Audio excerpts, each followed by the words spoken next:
Hola a todos, muy buenas tardes. En primer lugar, agradeceros que estéis todavía aquí escuchando nuestras ideas. Muchas gracias por vuestra asistencia y muchas gracias también a FINEC, El Confidencial, a los organizadores por invitarnos a hablar en este evento. Os voy a contar una idea de inversión que forma parte de la cartera del Mapfre AM Behavioral Fund. Pero, visto las horas que son y que ya llevamos bastante tiempo aquí, os propongo que empecemos con un juego para ver si lográis adivinar con 3 pistas de qué idea se trata. En primer lugar, se trata de una compañía de contenidos francesa. Supongo que con esta pista todavía no habrá nadie. Segundo lugar, segunda pista, tiene activos inmobiliarios que le generan una cantidad de negocio significativo. ¿Alguien estaba comentando alguna idea por ahí? Y la tercera pista, ha jugado la Champions League este año. Y no me he vuelto loco ni me está dando nada raro. Si os digo ha jugado la Champions League este año hasta que le eliminó el Fútbol Club Barcelona hace un par de semanas, igual ya sabéis que os estoy hablando del Olympique de Lyon Group, que es el grupo que controla el equipo francés Olympique de Lyon. Yo no voy a ser tan provocador como el director ejecutivo del club, que es Jean-Michel Aulas, que dice a día de hoy hace falta ser torpe para no ganar dinero en el fútbol. Pero lo que sí vengo a contaros es que creo que el fútbol europeo es un negocio con un potencial extraordinario, que no siempre, de hecho en la mayoría de los casos, no se gestiona de la manera adecuada, pero que bien gestionado tiene un gran potencial. ¿Por qué digo que el fútbol es un negocio extraordinario? Porque en ese cuadrante de valor que veis en la diapositiva está en el lado correcto. La importancia para el consumidor es altísima. Michael Morosi, que está aquí sentado, y yo, los dos gestores del fondo, comentamos, medio en broma, medio en serio, que esta es quizá la compañía con el mayor economic moat, la mayor ventaja competitiva que tenemos, porque el consumidor cambia antes de mujer o de marido, antes que cambiar de equipo de fútbol. Y luego, además, el coste para ellos no es tan alto. El coste de ver partidos en televisión, de comprar una camiseta, de comprar cosas relacionadas con el fútbol es relativamente bajo. ¿Por qué está olvidado o por qué está estigmatizado como negocio? Bueno, pues porque la gestión que tenemos en la cabeza todos que se ha hecho del fútbol europeo no es la más adecuada, ¿no? Ahí os he puesto 2 ejemplos. Un señor que compró el Milán en Italia con fines más bien políticos, más que de negocio del club. Otro señor que consultaba los fichajes con su caballo. Pues en fin, pasaba muy buenos ratos con ellos, pero igual no es el tipo de gente al que le das tu dinero para invertirlo. ¿Qué ha cambiado? Bueno, ahora han llegado otros actores al negocio. Alex Aranzábal es el señor que veis en el primer plano, él es el artífice del modelo económico y financiero de Eibar. Hoy a Michel Aulas, que es el presidente del Olympique de Lyon, que es un empresario que primero fundó una empresa de tecnología, se hizo rico con ello y luego la vendió para dedicarse al fútbol porque veía una oportunidad de negocio. ¿Por qué decimos que el fútbol europeo puede estar infravalorado en general, ¿no? Antes de entrar en la idea más específica? Pues bueno, mirad esas 2 tablas. A la izquierda tenéis el valor de las franquicias deportivas que elabora la revista Forbes y a la derecha el valor de empresa a partir de las cotizaciones de las empresas que están listadas en mercados. Os llamo la atención sobre 2 cosas. Uno, si veis en el puesto 50 de la lista Forbes, los Cleveland Browns, que es un equipo de fútbol americano tirando a malo, perdón si hay algún fan de los Cleveland Browns en la sala, pero malo, ¿no? De los peores, vale prácticamente lo mismo que la Juventus, que es uno de los mejores equipos de fútbol europeos. Y mirad también la dispersión que hay entre los Dallas Cowboys, que es el equipo de la NFL, del fútbol americano que más vale, y los Cleveland Browns, pues hay una diferencia del orden del 2,3, 2,5 más o menos. Sin embargo, entre el Manchester United, que capitaliza que tiene un enterprise value de 3.300 millones de euros, y otros equipos como el Olympique de Lyon o la Roma, por ejemplo, la diferencia es de casi 7 veces o 7 veces y media. ¿Cómo gana dinero el Olympique de Lyon? Fundamentalmente, negocio inmobiliario, y ahí podríamos meter tanto las entradas como los eventos que se organizan en el estadio, y luego, como decía, contenidos, ¿no? Y ahí está pues el patrocinio, los derechos de imagen, los derechos de televisión, que quizás es un punto muy importante, y las compras y ventas de jugadores, que ya explicaré por qué es particular en el caso del Olympique de Lyon. Primero, negocio inmobiliario. Una parte muy importante de la tesis de inversión del Olympique de Lyon es que el Olympique de Lyon tiene un estadio propio, el estadio suyo es en propiedad, estrenado en 2016, y es multifuncional. Utilizan el estadio los 365 días del año. para conciertos, seminarios, etcétera, etcétera. Y luego, además, han montado alrededor lo que ellos llaman Ciudad Olympique de Lyon, ¿no? Con hoteles, museos, oficinas, etcétera, etcétera. Si hacemos una valoración rápida de esto, invirtieron en el estadio en el año 2016 410 millones, en lo que ellos llaman la academia, los centros de entrenamiento para la cantera, 40 millones, tienen una deuda neta de 150 millones, les quedan por cobrar de traspasos 30 millones y tienen 3,5 hectáreas de terreno que no sé cuánto valen, pero más que cero, ¿no? Y eso da, pues, en total más de 330 millones de euros, cuando la capitalización actual del Olympique de Lyon es de 380. Entonces, por menos de 50 millones de euros estaríamos comprando todo lo demás, ¿no? Un equipo de Champions League. Dos cosas. Hemos utilizado el capital invertido para valorar el estadio, pero eso es poco, es mucho. Pues mirar, en la diapositiva anterior veíamos que entre entradas y eventos son más de 50 millones de euros, lo cual quiere decir que el yield, la rentabilidad, es de más del 12%. El Olympique de Lyon podría, por ejemplo, vender ese estadio y alquilarlo.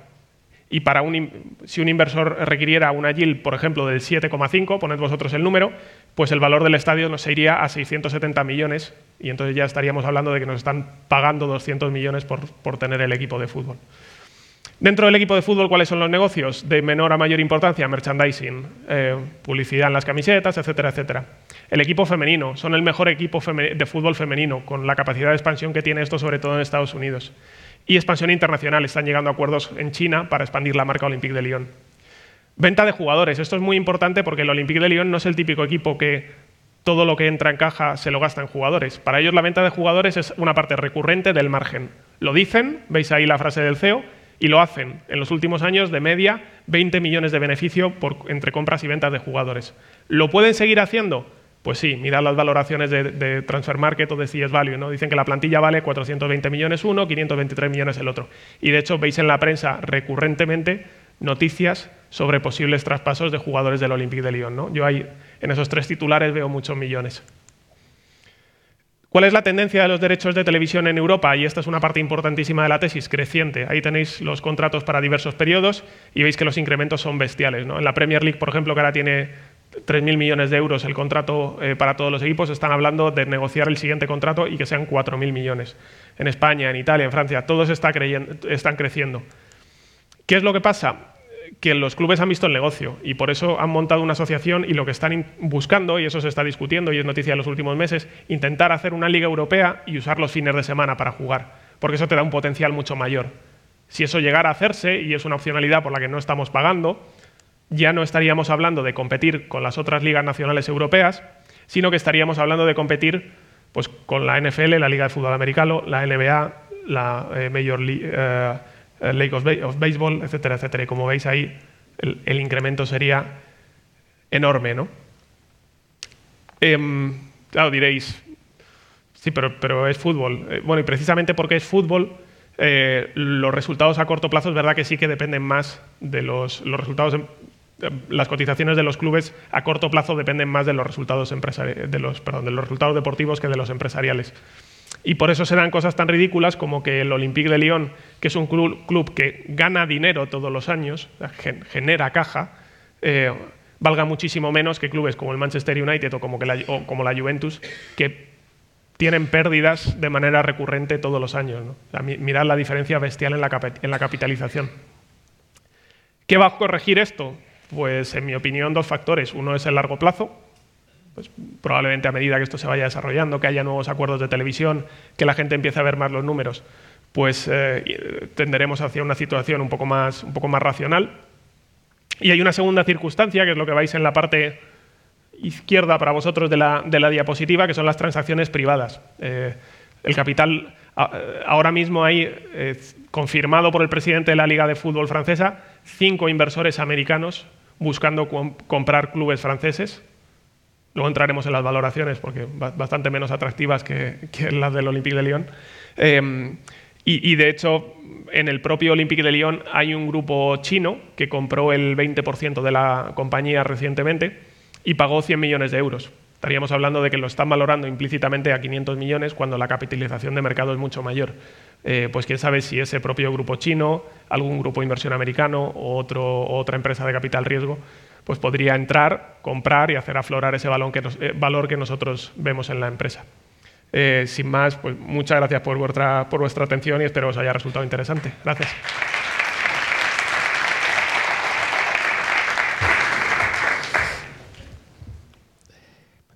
Gracias, Luis. Reiterar que al final son solamente ideas de inversión, que al final aquí no estamos dando ningún tipo de recomendación, sino que más bien los gestores nos exponen pues, cuáles son, desde su punto de vista, pues, algunas compañías atractivas. En este sentido, Luis, lo que un poco nos pregunta el público es realmente, al estar sujetos a ese corto plazo, ¿no? Lo hemos visto pues, con la Juve, ¿no? Cuando ganó el Atlético aquí, pues, el precio se desplomó y luego subió. Si al final, ¿cómo gestionas un poco el que se mire más o que parezca que el mercado descuenta a un corto plazo contra ese largo plazo que se supone que estamos un poco pues, viendo aquí? Esa es la manera negativa de verlo, pero también está la manera positiva, porque muchas veces estos clubes, si los tienes bien estudiados... Vamos a ver, primero, no hablo de los clubes en general, sino que hablo del Olympique de Lyon. Es verdad que creo que el fútbol europeo puede estar infravalorado, pero es verdad que para que ese valor aflore necesitas una buena gestión. Y de momento esa buena gestión solamente la hemos encontrado en un sitio, que es en el Olympique de Lyon. Y por eso estamos especialmente emocionados con esta idea y por eso pensamos que es una oportunidad de inversión extraordinaria. Dentro de eso, pues sí, a corto plazo los clubes europeos se mueven bastante con sus resultados deportivos. Eso tiene la parte negativa de que si eres inversor lo sufres si los resultados son malos. Tiene la parte positiva de que dan oportunidades de entrada a precios bastante atractivos. Y como digo, creo que a medida que esos números empiecen a aflorar, y de hecho habéis visto en una de las primeras diapositivas que el Olympique de Lyon tiene unos ingresos actuales de aproximadamente 300 millones de euros, el plan estratégico a 5 años es llevarlo a 400 millones de euros. A medida que los números mejoren y a medida, como está pasando, que inversores externos se empiecen a meter en el negocio, creo que ese gap entre precio y valoración se acabará corrigiendo. Lo has mencionado, pero realmente no hay un riesgo de gobernanza bueno, pues visto un poco los personajes que dominan este sector, sí, que puede impactar al final en esa previsión que tienes tú. Hay un riesgo de gobernanza, claro. Por eso en este negocio es imprescindible elegir bien el equipo gestor. Es un producto, insisto, potentísimo, pero en el que los buenos equipos gestores se cuentan con los dedos de la mano. Y los buenos equipos gestores de clubes que encima estén cotizados, ya no con los dedos de la mano, es que solamente conozco este caso, ¿no? Y efectivamente ese riesgo existe. En el caso del Olympique de Lyon, el equipo gestor genera bastante confianza. No por esto que voy a contar, pero sí a modo de anécdota, el presidente es el único presidente de los 4 clubes grandes franceses que no ha tenido ningún problema jamás con la justicia. pero es verdad que en otros clubes se dan esas situaciones, ¿no? Pero si eligiendo bien, creo que no hay problema. Y nos comentan que la Liga dijo que podían cotizar empresas españolas, o sea, clubs españoles. ¿Cómo lo ves? Tú que estás estudiando este sector muy de cerca. Pues supongo que acabarán haciéndolo. Supongo que es una tendencia natural. De hecho, se hablaba que, no sé si el Español creo que tiene ya planes para salir a bolsa o algo de eso salió en prensa hace unos cuantos meses. Creo que es una tendencia natural. En Alemania los hay, en Inglaterra los hay, en Dinamarca los hay, Holanda también tiene al Ajax cotizado, Francia, por supuesto. La excepción y lo raro es que no lo tengamos en España. Portugal los tiene también, o sea que entiendo que es algo que acabará pasando. Ahora valdría más el Barça que el Madrid, ¿no? Ahí no me voy a meter para evitar herir sensibilidades. En base a los resultados financieros sí, habría que rascar y ver cuáles son los económicos. Una última pregunta, si nos da tiempo, que es interesante, ¿no? Porque en fondo también, pues como resume todo esto, ¿no es el objetivo del club ganar títulos? Y aquí estamos como haciéndole o es ganar dinero, ¿no? Y al final ese valor parece que muchas veces se le retribuye más al futbolista, al fichaje de turno, que no al propio accionista, ¿no? Entonces es una pregunta medio filosófica, medio... Por eso, con lo buen negocio que es el fútbol europeo, casi nadie ha ganado dinero hasta ahora, porque normalmente todo el dinero que entraba había mucha presión para comprar jugadores y al final pues lo que entraba por lo que salía y no se ganaba dinero con eso. Habéis leído la frase del CEO del Olympique de Lyon que dice que nuestros aficionados no piensen que el dinero que ganamos con ventas de jugadores lo vamos a reinvertir en otros jugadores, porque no va a ser así. Lo que nos interesa es tener un balance sólido y generar negocio para nuestros accionistas. O sea, hablas con ellos. Nosotros hemos tenido la oportunidad de hablar con la directora financiera del Olympique de Lyon y en su cabeza claramente está que la venta de jugadores es una parte recurrente del margen operativo. O sea, ellos, si veis a quién fichan, no fichan a jugadores de más de 21 o 22 años, sacan a muchísimos jugadores de la cantera de manera recurrente y acaban vendiendo por mucho dinero. O sea, no es que lo hayan hecho un año, es que lo vienen haciendo. Aprovecho para recomendar, si queréis leer alguna frase más del CEO del Olympique de Lyon, el capítulo 1 de un libro que se llama Soccernomics, que es bastante interesante. Hay 4 o 5 páginas que hablan en concreto del Olympique de Lyon y creo que es bastante interesante. Pues oye, muchísimas gracias. A vosotros. Gracias.